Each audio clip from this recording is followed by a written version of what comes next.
Hi there! In this video, we are going to learn the pronunciation of Tagalog words. Stress is vocal emphasis on a particular syllable. Accent is the mark placed over a vowel to indicate how this is to be sounded. The principal stresses in Tagalog are the following. Ready? Yes! Acute or end stress laid on the last syllable.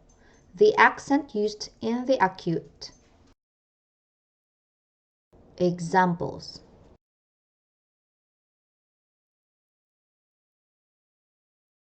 Anak, child, anak. Ama, father, ama. Ina, mother, ina. Bulaklak, flower, bulaklak.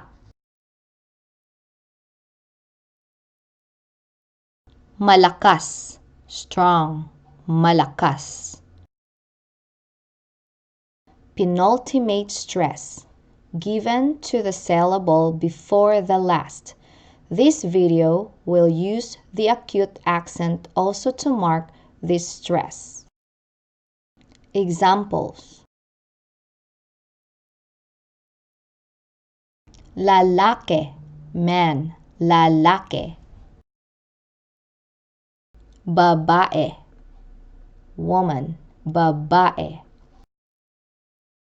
Malinis, clean, malinis.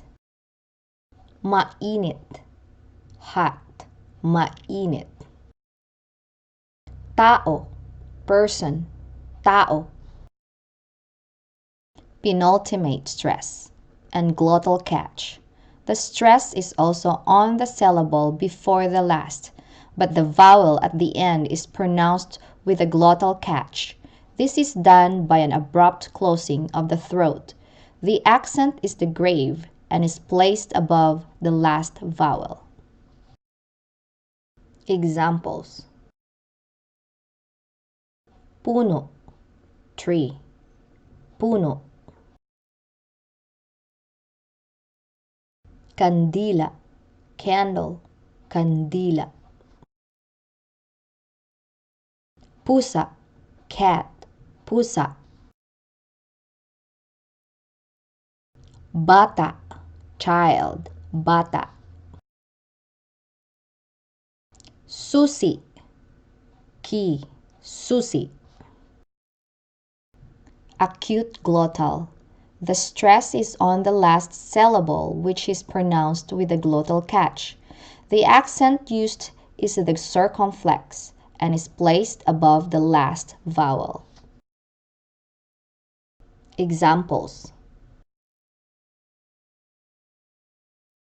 Puno, full, puno.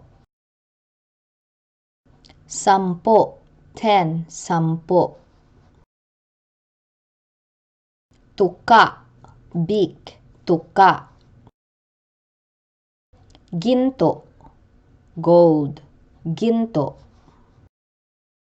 Opo, sit, opo. Here's a note. When a word is long, it may have one or two stressed syllables. And this is the end of my video. Bye again. Until next time. Bye-bye. And here's my sources.